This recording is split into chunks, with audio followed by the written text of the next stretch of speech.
Hi, Nick. Would you start with we have a line of questions for you, and I guess like this list could be endless, but I Yeah. think it would be really nice if you just start with introducing who you are and maybe the background on why you think we found you interesting to talk to. Sure. Yeah. So my name is Nick Ludwig. I currently live in Long Island, New York. That's where I grew up and where I found myself coming back to at this stage of my life.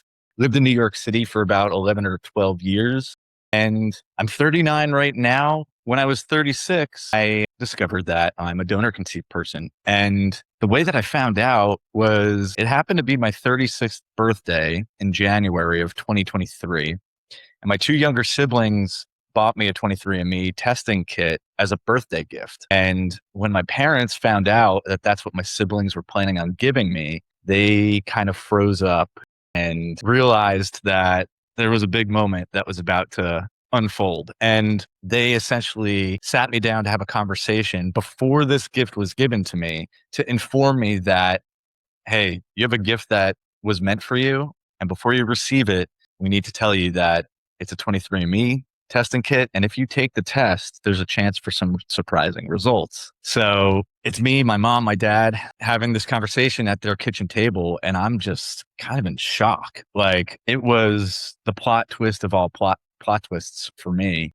And really the first thing I thought was kind of putting myself in my parents' shoes and wondering how they could have gone this long without sharing this potential truth with me. And so I kind of checked in with them to get a feel for what they were feeling. Like, you've been harboring this for 3+ decades. Like, that's kind of crazy. And we ended up coming to a place where, they knew that I accepted them, that my love for them hadn't changed, but that, this, despite it not changing anything, it also changes everything. And when I decided to take the test officially, I came to find out that I am currently one of 14 donor conceived people that are connected through the same donor, almost all of whom were born in the same hospital that I was in Long Island. So I find that out. And then I also discover through my ancestral breakdown that I'm pretty much half Ashkenazi Jewish, which prior to me taking these tests, I never knew I was Jewish at all. So that was quite the surprise for me as well. But really what struck me most in the moment was understanding that I have all these siblings that up until this moment I was completely unaware of. And who could they be? What do they look like? What are their interests? What are their personalities like? I really was very curious about that and wanted to explore as much of it as I could. Now, when I got the results back, I didn't have the identity of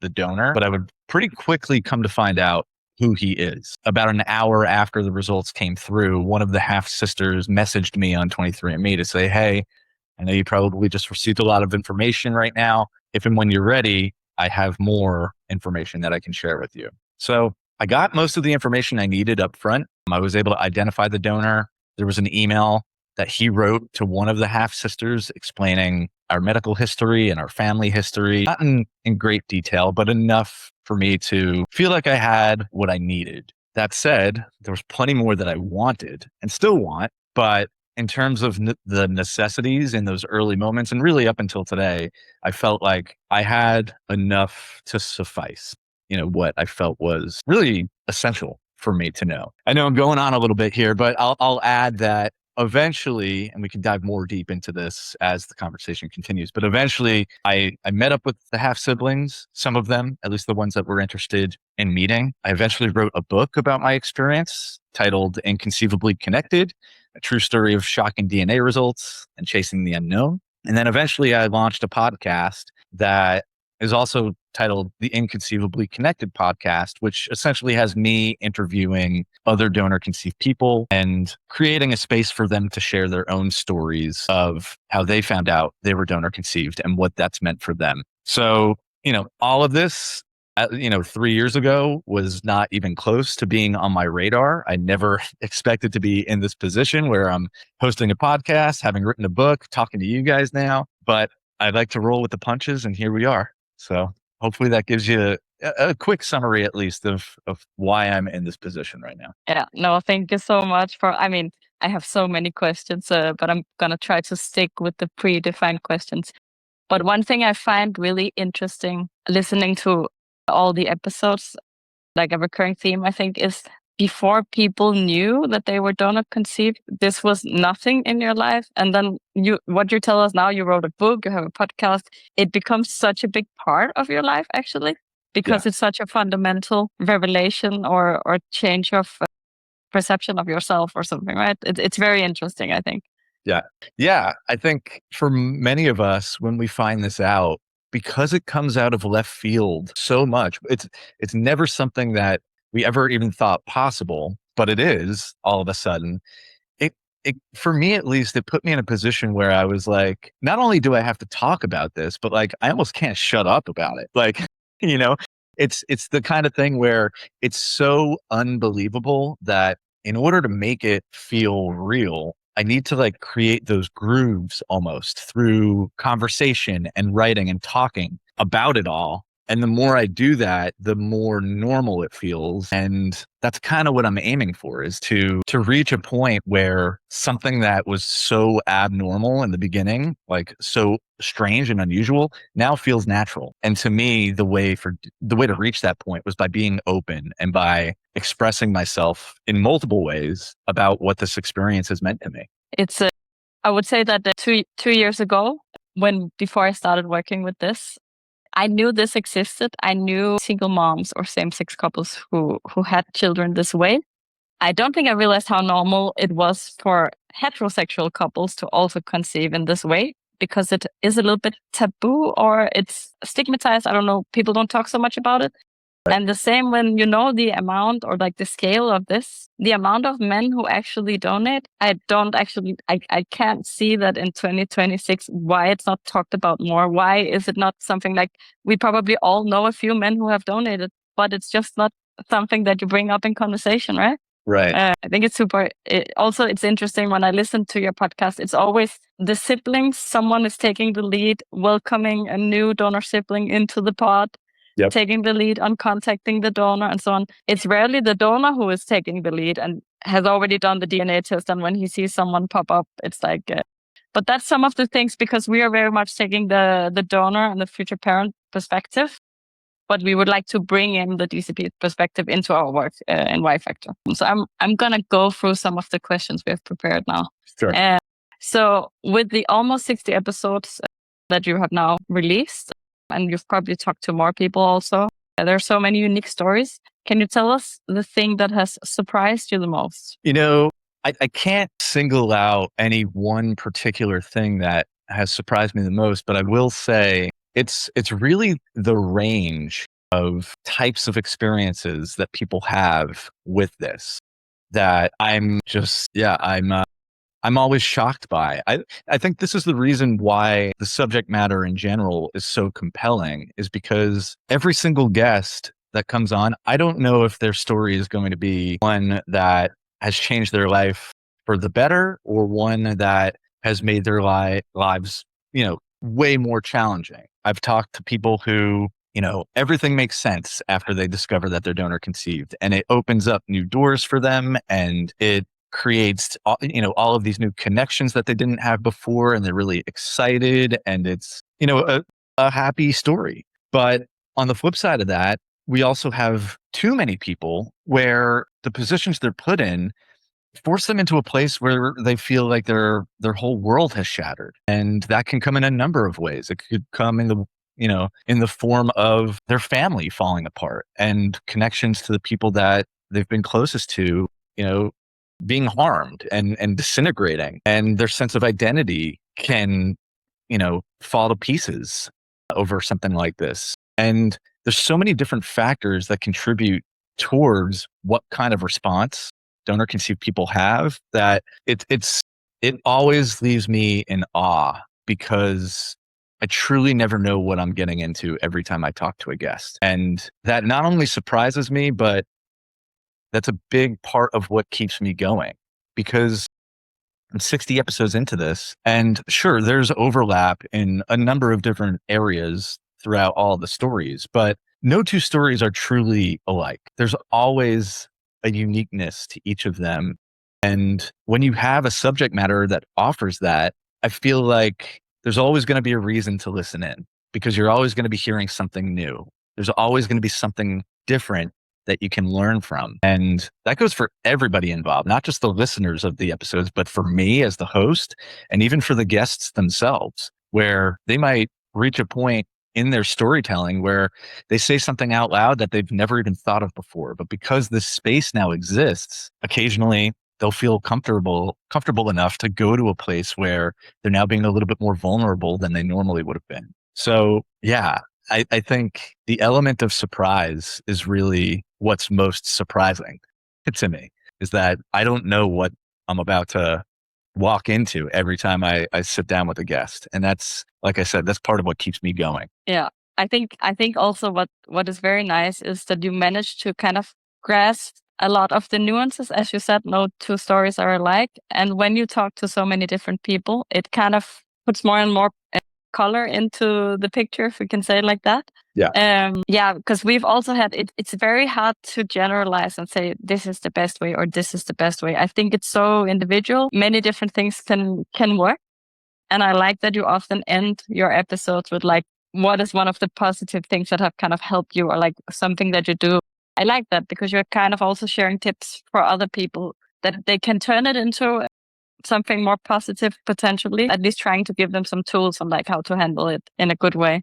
Yeah, I think that's really nice. So after speaking with so many different people, what's the most common thing do you think that the donor conceived people wish their parent had done differently? Is there like any kind of recurring theme? Yeah, well, I think first and foremost, anyone who finds out later in life wishes on some level that their parents had told them earlier. Now, I think there's nuance to that also because earlier can mean a number of things. I myself found out when I was 36, but do I wish I found out when I was 21?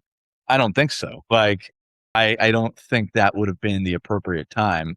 But I do think it could have been very helpful to have been told when I was 5 or 6, as a child where, I'm not at the age where this is going to suddenly rock my world. It can still be something that's introduced to me as like just part of the natural growth path. And I also think by doing that, if you're a donor conceived person who has donor siblings, it opens the door to establishing real relationships with them at a time where you're, in your formative years. And I think it can be really helpful to have had those connections from the earliest point possible. Now, I'm grateful and I love the fact that I have these connections now. I don't look at my own situation and wish for anything different necessarily. But if I was sitting here and struggling with the fact that I was donor conceived, or maybe wasn't on solid ground with certain aspects of my experience,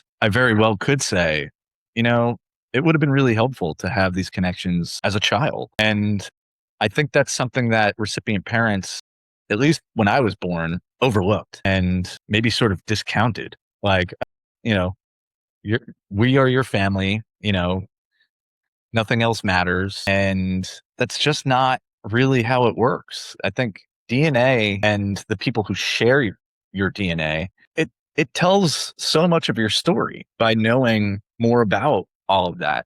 Like the whole nature versus nurture debate. Like I used to be someone who would say, oh, nurture outweighs nature. It's probably 70-30. And now I've flipped that totally around where no, nature is probably 70% and nurture is maybe around 30%. There's so much that I now understand about my own self through knowing the people who share my DNA. And I think that's something that parents have to consider if they're going to bring life into the world in this way. You've got to keep that door open to the donor conceived person to have some sort of connection to those who share DNA with that person. I will say I was also very surprised from a lot of the people that you have interviewed on your podcast.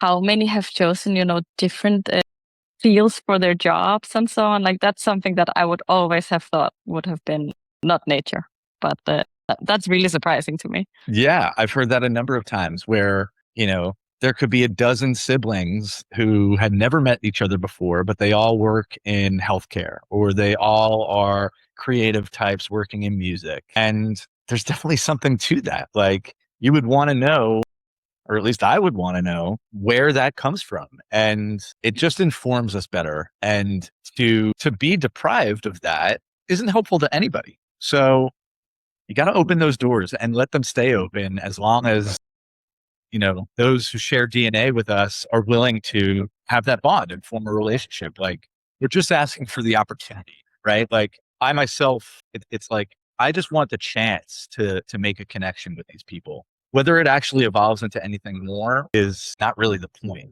but give me the opportunity, And I think that's what recipient parents need to be mindful of. It's like, if there's an opportunity for deeper connection to people that have shared DNA, you got to let them explore that if that's what they want. Yeah.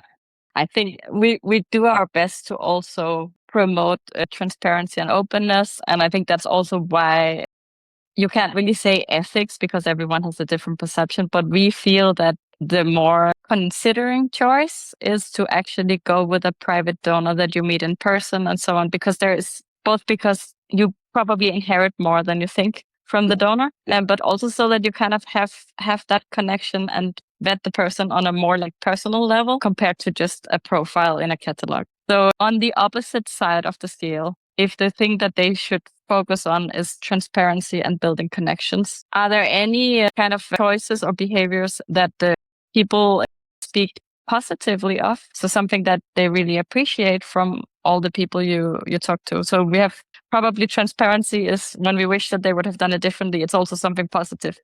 Yeah. Is there something else in general, a theme or a choice of behavior? Yeah, I think, kind of on the note of transparency, what we just touched on is like transparency from an early age, right? And like starting out that way. But I also have found, and this is especially true in my own story, is that there's no expiration date on being able to be transparent, right? If you haven't been open and honest and transparent, it doesn't mean that you can't become that way.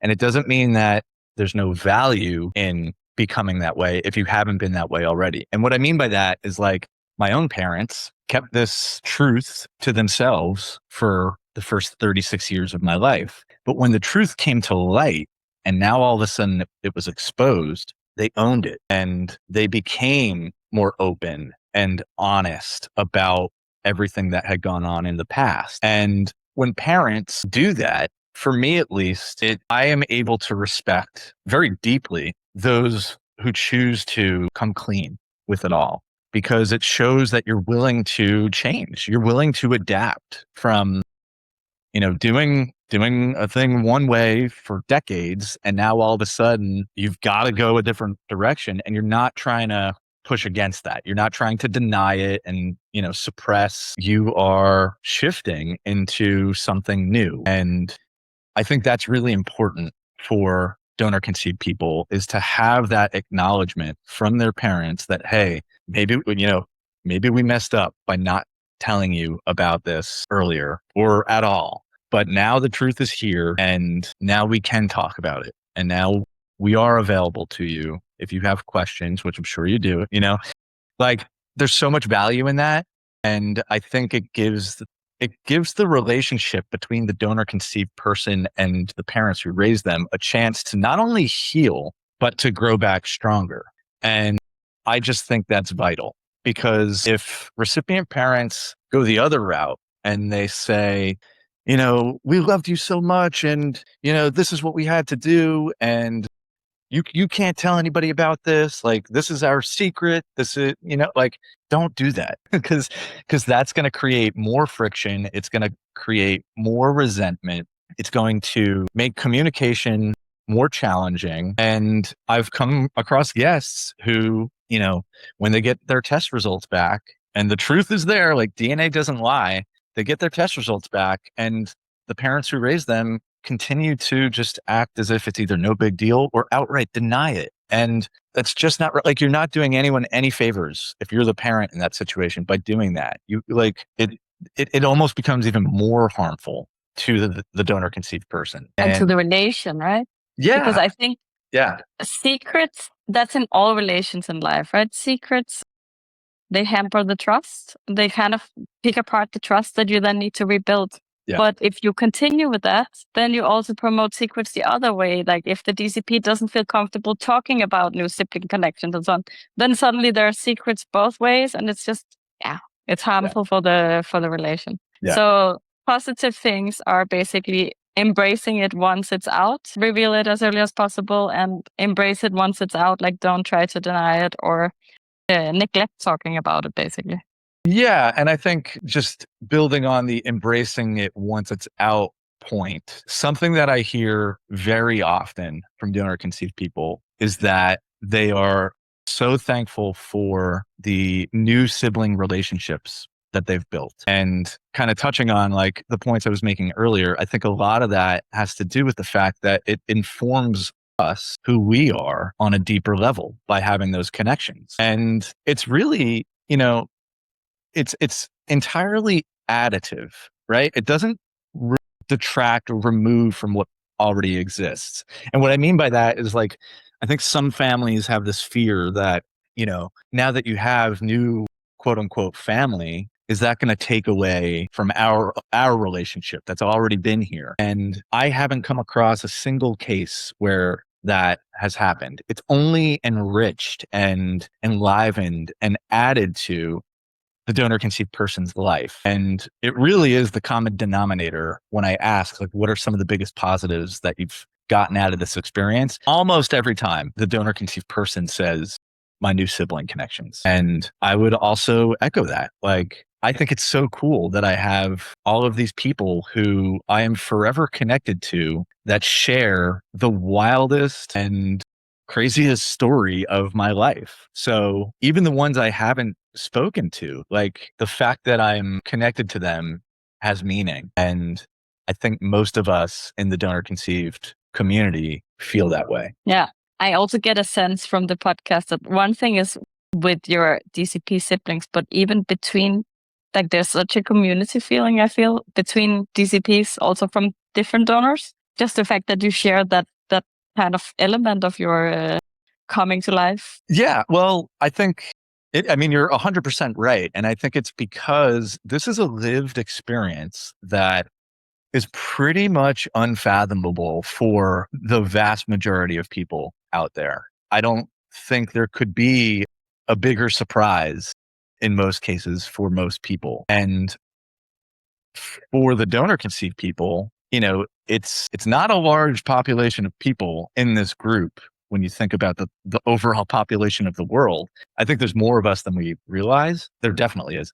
But people who haven't found out yet. Yeah. Probably. Yeah. But I guess the point I'm getting at is if you have experienced this highly, highly unique thing, then when you find others who've gone through it as well, it just there's an instant bond. Like they're the people who get it. And makes sense. Yeah. And you can try to explain what this experience is like to the most empathetic of people out there, and they will do their best to understand. And they usually do a good job of it. But unless you've actually been through it, you really don't know fully. And that's why I think the bonds within the community are so strong, is because there's only a select few of us who actually have gone through it. It's super fascinating. I think also what you're saying also ties a little bit to because you feel some relations to people that you share DNA with, right? And that's probably also actually one of the reasons why, especially in heterosexual couples, that they are maybe less prone, it seems, than single mothers and same-sex couples to reveal it from the get-go. Yeah. Because there might be some fear that the non-genetic parent will have a different relation with the child, and they're not forced to tell in the same way. Hopefully that will be the more normal thing in the future, right? That this is the best thing to do, so we do it like that. But just because they have the option to pretend that it never happened, yeah, that happens. I would say that I think in the future that things are going to look very differently. I think a lot of people now grow up with step parents that they are tighter related to than their genetic parents because of divorces and stuff. So I think it's going to become more and more normal to see that it's not one or the other. The whole two two-parent family structure, it's a little bit outdated, right? So I think people are going to realize more and more that you can have different constructs and it can work just as well. You can have 3 parents, you can have 4 parents. That's what we're going to see. So yeah, hopefully things will change. We have looked a lot into things and so on. That's also how I kind of stumbled upon your podcast. And it seems that there are many different voices within the donor conceived community, because we have tried to kind of collect advice and so on. And then some say one thing, some say another thing. Yeah. Have you noticed like anything like a really big difference in opinions where there's like almost camps that one can't believe one thing and one can't believe another thing? I think when it comes to the more significant challenges, most of us, I think, are in agreement as to what needs to be changed in the future. I think getting rid of donor anonymity is one of the big ones because we all deserve the right to know where we come from. I think it should be a basic human right to have that information. I think there are legal issues that people run into where, sadly, we have cases of fertility fraud and doctors using their own sperm to impregnate, women. We have seen some documentaries, yeah. Yeah. And I think we all can get behind the fact that there needs to be, some serious changes to the law as it pertains to situations like that. I think one area where I haven't seen it too much, but it has come up where there are some pretty notable differences is that there are some people who think that sperm donation and egg donation just shouldn't be a thing at all, that it should be done away with. And I'm not in that camp. If it didn't exist, I wouldn't be here. And I think those kinds of responses tend to come from people who have had really, really difficult lives and were brought into families who were not nurturing, didn't show, and express love in the ways that were needed. And I think because of that, it can create this viewpoint where they're like, this shouldn't exist at all. And it's very sad that is the case for some, because that's also the same as saying that single mothers or lesbian couples can't have children because right. And I don't think this is a large, I don't think this is an opinion that many people have, but I have heard it. And that's why I bring it up. But outside of that, I think our community is mostly on the same page with what our needs are, right? Like there's plenty that we want and, you can't always get what you want, but you should be able to get what you need. And I think an accurate medical history, an accurate family history, like, what part of the world, our genetic family comes from and a little bit about those people who we are connected to, like we should be able to access, information related to our donors' profession and a little bit about their personality and what their interests are. It doesn't mean that there has to be a real relationship, but we should have a clear picture of who it is that we come from. You definitely have to do some lobbying because the legislation is very different with regards to this, right? Like in the UK, they now have forced ID release at age 18, I think. In Spain, for example, it's forced anonymity. You're just not allowed to know who the other party is in the conception. So there needs to be some political lobbying and alignment, I think, on this regard. Yeah, and in those cases, I just think if you as a country or a state or a city, like whoever is creating these laws that don't provide access of information to the donor conceived person, you are creating situations where real human beings are living in just a cloud of mystery. And who knows what kind of mental health issues that can lead to. All I know is I spent a grand total of 1 hour not having the information that I had. And in that 1 hour, I couldn't think straight. I felt totally disoriented. I felt like I couldn't go on with my day without getting some answers. And that's just 1 hour. People go months, years, some people go decades without having information related to where it is that they come from. And you're just creating a situation of potentially lost, and that's just not fair. So yeah, we're actually running out of time. Do you have like 5 more minutes so that I can say some of the... I have plenty of time. Let's keep going. Okay. Yeah. Okay. So at Y Factor, so we are basically a platform for connecting intended parents with private donors. So based on all your episodes, I don't even know if you ask about these things, but have some of them been from like private donations, so not from bank donors? And do you see any difference in in that experience? I've actually had a donor who is also donor conceived on the podcast, who also has their own nonprofit company that essentially creates space for open donors and recipient parents to find these donors who are ready and willing to have open contact to some degree, and all the information that a donor conceived person could be asking for available to that person. I've had other cases where the donor conceived person's biological father is a known person in their life, but have I noticed any difference between their experience and others? I'm not so sure that I can pinpoint anything off the top of my head, but I will say that anyone who has open contact with their donor, whether that's just getting access to information or a full-on relationship with the donor, it almost always benefits the donor conceived person. And some of the most positive stories that I've heard are the ones where the donor conceived person has actually been able to form meaningful bonds and relationships with their donor, where they're an active part of their life, whether that's, sending texts every now and then, phone calls, or just becoming like friends with their donor and hanging out in real life and having, that bond form in the flesh. Those are the stories that always seem to have the quote unquote happy ending. And I think, if we can lean more into that direction, not necessarily where the donor's got to be involved in the everyday life of the donor conceived person, but in the direction of, hey, if you need answers to something, if you want to know a little bit more about my background, if you want to know some more about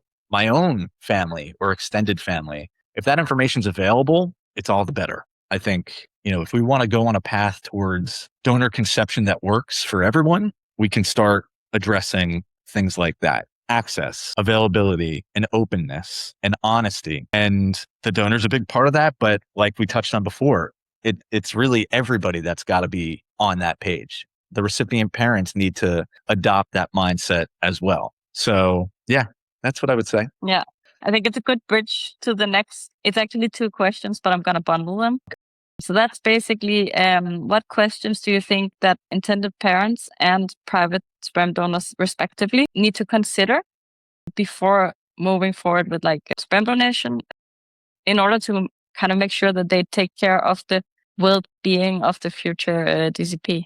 Yeah, I think the easiest thing they can do is just take the spotlight off of themselves for a second and think about the child that they're bringing into the world, right? And the reason why I start there is because I think it's easy for donors to say to themselves, well, I'm helping these, aspiring parents out. And in most cases they are, but that's not putting the correct person in, that's not prioritizing who I think the correct person should be in this case. The donor shouldn't really necessarily be thinking about, oh, how can I help these parents first and foremost? They should be thinking, how can I help this child that the parents are bringing into the world? What can I do to make an easier path for the result of this action that I'm about to take? So that's from the donor's perspective.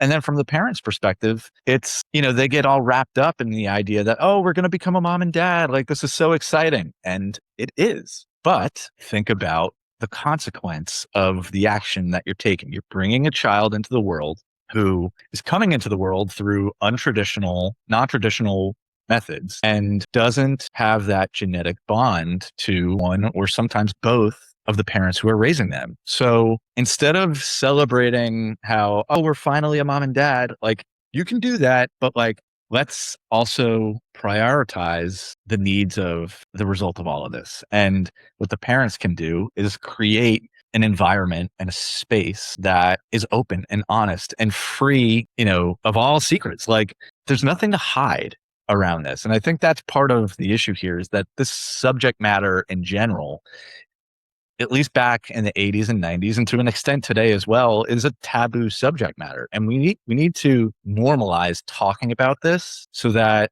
we not only understand what the donor conceived people experience, but we need to normalize it so that the parents don't feel like this is something they have to bottle up. And I think if we can get everybody on that sort of page, then there's nothing, there's not a whole lot to worry about. If the parents are able to comfortably tell their children, hey, this is how you were born, and these are the people that you're connected to, and they tell the child at the appropriate age, which I think is pretty young, like 4 or 5, whenever they can conceptualize what this all means, you remove the shock factor, the potential shock factor. And that's really the most disrupting thing for donor conceived people who find out later in life is it's a trauma, it's shock. And how you respond from that, it is dependent on so many factors. And I feel fortunate that I feel like I'm on solid ground with it, but like there's so many people in my position who aren't. And it's just such a preventable thing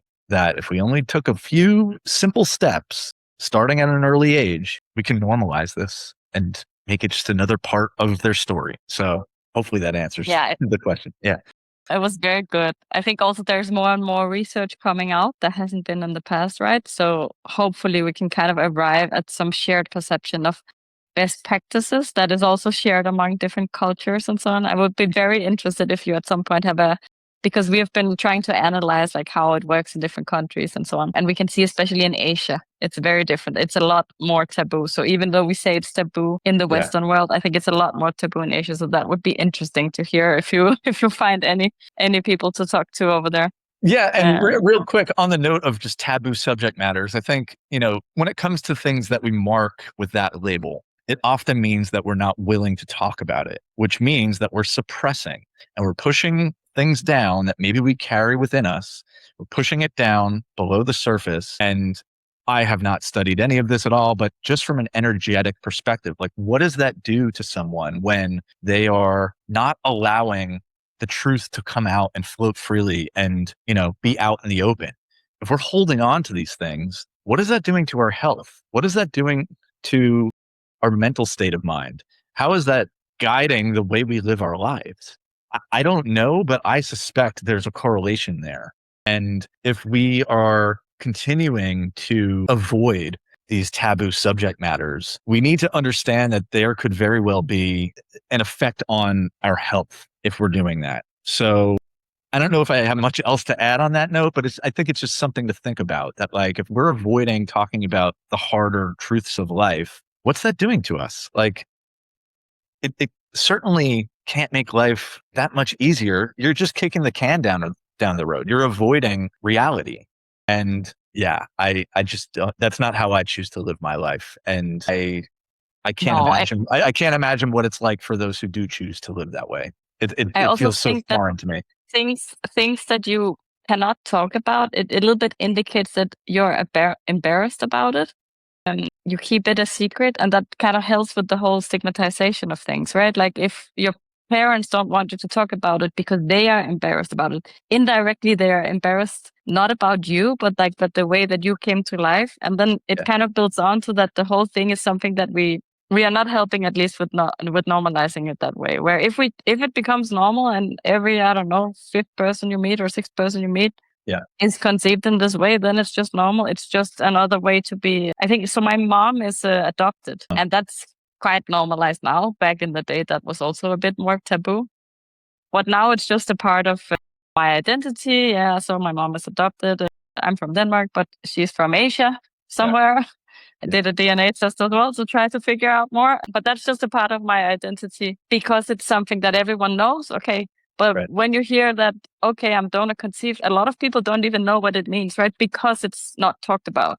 Right. Like, oh, can you explain a little bit more? What does that mean? Yeah.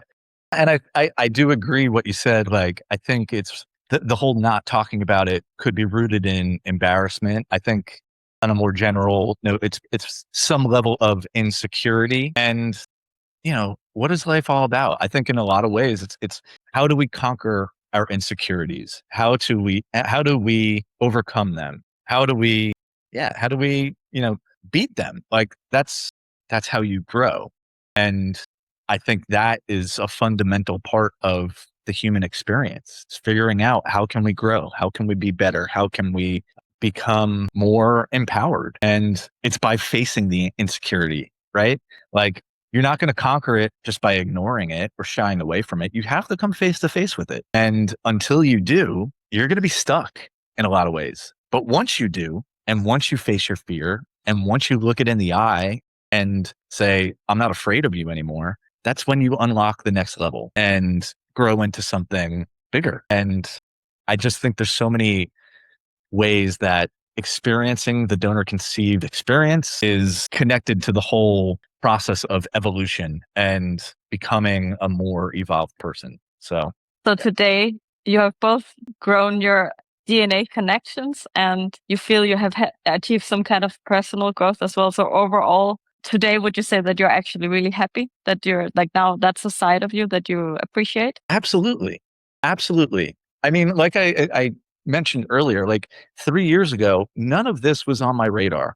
Being a published author, being a host and producer of the podcast, being on this call with you and talking to other people who are in this community, it was never even a remote possibility in my mind. Like it wouldn't have even come up. Like it just wasn't on my radar. And I think the one thing I can say is that for whatever reason, I was embraceful and intrigued and curious about it all. And I leaned into that as much as I could. And now all of a sudden, because I made those choices, I feel like I am now in a position where like it's almost become my life's most important work in a lot of ways. And I hope that doesn't come across as like, thinking more of what I've done than it actually is. I feel very fulfilled with the work that I've been able to do due to having gone through this process. And I'm just so thankful for that. And I almost feel like because I've been able to do that, I'm now in this position where I wonder like, okay, how can I give that back? How can I spread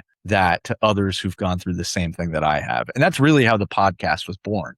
Because after writing about my own experience, I was like, whoa, this was really therapeutic. I feel pretty healthy having put this out in the open now. What can I do to give others the chance to feel that themselves? And I can't write a book for everybody, but I can create the space for people to talk about what they've gone through. And, I'm no tech wizard. I had never recorded a real podcast before in my life, but I figured out a way to do it. And somehow, some way, we're now 60 episodes into this and I see no signs of slowing down. So Respect for that.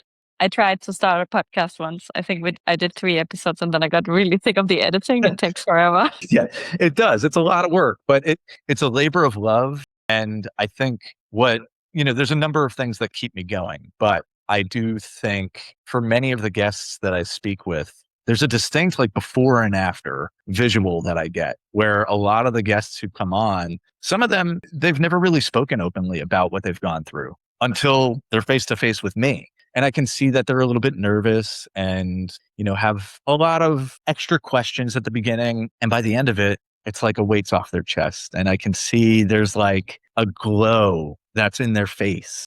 And the first time I saw that, I really knew for sure that like this wasn't just a project anymore. This is my duty now. Like this is my responsibility. This feels a little bit too important to now walk away from. And I've seen it enough times where like I can't stop now. I have to keep this going because I can see visually what the results of having these kinds of open conversations, what they are. And yeah, that's just so fulfilling. And I've never had anything in my life that I've worked on that I've gotten that kind of feeling from, where I could almost tangibly see that like this is having a direct effect on people for the better. That feels good. Like let's spread more of that. So Yeah. No, but it's super. I'm sure it's both appreciated by the people who you actually interview. And I will say also, you don't see the face, but all the people who listen, I hope that you're getting showered in positive messages as well, because I really think it's doing something for the whole space, which is great. Thank you. Yeah. And all it takes is one positive message. That's all I needed. The first time I got a positive response from somebody, I was like, all right, it affected one person out there in a positive way. That's all that matters to me. That's great. So I'm going to just jump to the last question now because we're way over time. And that's kind of like on a final note. So if every intended parent and donor using Y Factor could hear just one message from you, what would you want them to hear? It's a good question.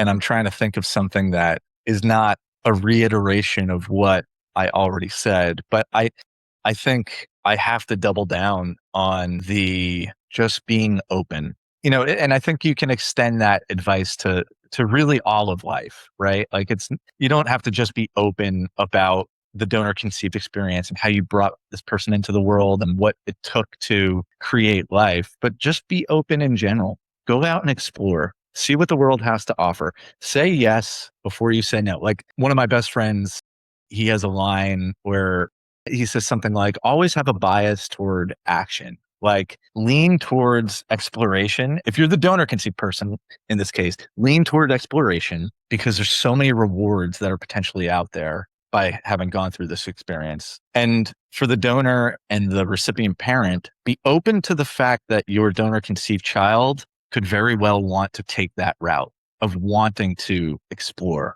because it's so much better when you're all on the same page and you're all encouraging that adventurous attitude and that openness and that wanting to know more. The problems tend to come when one person wants to take that route and the other says, I'm not okay with that. Like, then that creates friction. But if you're all on the same page where we are saying we are going to embrace this to the fullest and allow for whatever happens organically to happen by being open, that's all you can do, I think, other than creating an environment where the child you're bringing into the world is, surrounded by love and encouragement and, all of the nurture aspects that make for a positive upbringing. But I go back to that, just be open and be mentally prepared for things that are unpredictable or unforeseen. And that exploring those kinds of things could be rewarding and beneficial rather than saying, you know what, I'm a little bit afraid of that. Like, don't lean into the fear side, lean into the love side. That's another thing. Like, you could boil a lot of this down to love and fear. Like, which direction are you leaning towards? I think openness is going to be on that love side. And if you're leaning towards the fear side where you're trying to bottle things up again, like, you got to find a way to that other end of the equation. And yeah, openness, honesty, transparency, and a willingness to explore and experience the unknown. I'll leave it at that. The unknown. Sorry, I'm getting a call. Cutting off my train of thought there. I think we're all so afraid of the unknown, and I think once you step into the unknown and kind of peek behind the curtains a little bit of that, you realize there wasn't really that much to be afraid of to begin with. So yeah, I'll leave it at that. That's very good. I think we got a lot of very good things that we can quote you on and so on. And then I guess, Karina, are you still alive and not fallen asleep in the back there? I'm just listening in. Thank you so much, Nick, for taking the time and sharing your I'm perspective. going way over time as well. It's generally me and a structured agenda. It just doesn't. I get so into things. I also made up questions that was not supposed to happen, but that's how it goes. No, I think we got some really good pieces, and I think some of it can be used on social media and on normal communications, and some of it I hope we can put it into some food for thought in the app. Actually, I think it's really nice, and I think it actually. We've also talked to donors, we've talked to intended parents. A lot of these things tie a little bit together to the advice, right? Like, we have donors who are telling new donors who have never donated before, like, already consider, like, your future partner, your future children, they should also know that they have half sibling out there. It's not just openness towards the donor conceived person, but also to your own network. Right. Yeah, because they're also going to have the curiosity and so on. And it will also be a shock to them if they find out when they're 20 plus that they have siblings that they didn't have a chance to connect with as children. Totally. Yeah. And, I'm just thinking what I think could potentially be helpful.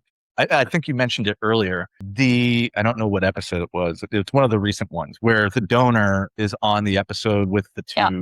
I think that, like, I don't like to pick favorites, but that episode is one of my favorites because it shows what's possible, like, kind of, on the same line of thinking as what I was just saying. Like, it shows what's possible when you embrace this new weird thing that shows up at your doorstep, and that if you're open to it, it can bear some of the most rewarding fruits. And I really think Frank, the donor, I'm so glad he came on because he was an anonymous donor and received this letter in the mail from a donor conceived person that he helped bring into the world, and found himself, in his later stage in life being like, you know what?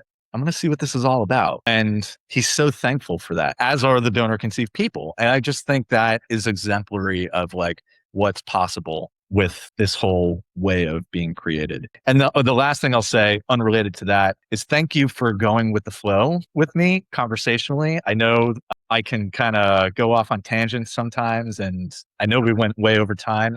My style is just, it's pretty informal It's over all here. good. I think it's so fascinating. I could just speak for hours also. Like I have so many questions, but I think we covered a good part and we can definitely do more in the future. We have a good first version. Awesome. Yeah. I just wanted to also check, Nick, if you would like to ask Sophie any questions that could be useful in case you would like to use the audio for something on your side, or if you want to do that in a different session or on writing. But yeah, I'll leave it up to you guys just so we don't forget about it. Yeah, thank you for prompting me to think in that way. So I guess something off the top of my head is I'm curious, like what brought you to this line of work? What excited you about it? I think it's a little bit random. I have worked in the past with two-sided marketplaces. My first startup was a platform for social dining where you can basically book someone for dinner at home, cook for each other, meet some new people and so on. And then after that, I worked on a platform for job applications. So startups who wanted to post jobs and applicants. So I was in the kind of platform app business. Yeah. And then I got contacted by our founder who also runs one of the largest, according to him, it's a Guinness record, the largest sperm bank in the world in terms of number of donors. And he has worked in the space for 30 plus years and could just see that a lot of the solutions that people want are either not available to them for legal reasons. And I think also that he felt the whole process has become very medicalized, which is very expensive, especially in the US. The prices are very high. So not everyone has access for financial reasons. So he had this idea that he wanted to create a platform for people to find each other for sperm donation without it all being through the system and regulated. Okay. Yeah. So I thought, okay, that sounds interesting. I think in one of my first job interviews, then it was mentioned that in Italy and Poland, same-sex couples and single mothers are not allowed to use sperm donation because you have to be married to a man. In many countries, there's no like BMI limit, or if you've had any kind of like mental health issues, like even ADHD is seen as then you're not allowed. So many people were excluded. So I thought, okay, that's a very nice purpose. So it's a little bit from the sidelines I came into this, but after I started working with it, I really feel that, okay, we're really helping people. We're doing something nice. I want to do it in a responsible way. And I'm still kind of new in the space, right? It's only 2 years, but I've learned so much already. Yeah. Awesome. And I guess thinking about what we just covered in our conversation and some of the points that I highlighted from the donor conceived person perspective, have you noticed any contrasting viewpoints when you think about the other sides of the equation, being the recipient parents and the donors and even the people that you work amongst? Have you heard anything that sort of goes against any of what I was suggesting? Or do you feel like there's a solid alignment of thinking? We have some things with the no anonymity, and that's actually like legal issues. So in Europe, you cannot sign your way out of the legal responsibilities if it's not anonymous. That means that if you donate your sperm and the person knows who you are, they can basically sue you for child support, or the child, when it grows up, can sue you for inheritance. And I know that's not the intention of many, but I think that risk means that some donors just prefer to be anonymous. So that's where the regulation, I think a lot of it comes down to regulation, that it's just safer for people. On the opposite side, the parents, they also would be afraid that maybe the donor will sue them for custody. And there are very, very few cases where this happens, but it's not the norm, right? But just the risk that it's there makes them afraid, and then they might want to talk to each other, but under like pseudonyms without really knowing who each other are, just to kind of, they think that they're also protecting the child, but for different things. Got it. And then on a general note, with you being relatively new to this space, given your previous experience, what do you think has been the most eye-opening bit of information or aspect of donor conception that maybe you weren't aware of before? I mean, the mere size of the market, I think that any statistics that we find from the banks are probably just the tip of the iceberg. I think this has been going on for very long, and it's happening on a lot larger scale than what we actually think. And I think that's very interesting. And then it's still not talked about. Right. Yeah. That's just like the contrast there, that it's like after I started working with it, I talked to people and they're like, oh yeah, I'm actually donor conceived. Like that would never have happened before. I wasn't even aware of it. Yeah. So in your own world, I mean, obviously you are dealing with this on a regular basis as it's part of your job, but have you noticed, just maybe through friends and family or acquaintances, has the subject matter of donor conception come up at all in your regular Yeah. life? Okay. And people have a lot of opinions also. And Right. that's like something that I think we just have to learn to navigate. Everyone has different opinions, sees it in a different way. I also have heard people say, no, but why do you need to do this? Why can't people just adopt? That's clearly people who have never tried to adopt. That's very difficult as well. Yeah. People who say that like it's not good to know who the donor is. It's also very sensitive, I think, for the people who are in the situation of having to decide, okay, am I going to go with an open donation or should I choose a closed one? Because of all the unknowns, I think what you mentioned before. So I think the unknowns really influence that. It's just feels, if there's something unknown that you cannot control, to keep control, then you would rather Right. possibility of connection. We actually have seen cases where the donors want to keep the line open in case something comes up. But as soon as the parents are pregnant, they block the donor out, they cut all contact, which is very sad because they're also cutting out the future child's any kind of option they would have for yeah. Yeah. Yeah. And I think, a lot of this can be boiled down to like, who are we prioritizing when we think about the framework for donor conception on the whole? Are we prioritizing the donor conceived person? Doesn't seem like we've been doing that. We prioritize the parents, and, the parents deserve attention in the matter, but ultimately the donor conceived person is the result of decisions that other people make. And they need to have access to, the information that's rightfully theirs. They need some semblance of control of their own life, right? Like if losing control is the fear that, most people, carry, imagine being donor conceived and not having control over knowing where you came from, or having the ability to pick up the phone and text or call, someone for some answers that could be really helpful in life. Imagine not having that. Like, if losing control is what you're so afraid of, why would you set somebody up for life without that right from the start? When you have the option to Exactly. actually ensure it. That's the thing. And I think that's what we hope with also, that now we got a little bit your perspective. So it's not us making assumption now. We feel that it's from the actual source kind of. Yeah. So that's what we hope, that we can kind of just make them stop and think about it. They might still continue down the same path that they were before, if that's what they have their minds set up on. But I think then it's more at least of an informed choice, and not just because they hadn't considered it before. Yeah. Yeah. And thank you guys for bringing me or anyone who's donor conceived onto, a call like this to discuss what the experience is like. Because I think, like I said before, unless you've lived this experience yourself, you don't really get it.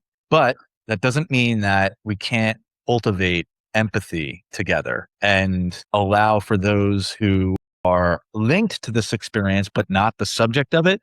Those people they're the ones who need to have the most empathy, because their choices are affecting somebody else, and they need to have the understanding that there are consequences to that, and that there will be a need to navigate the effects, hopefully together with the donor conceived person.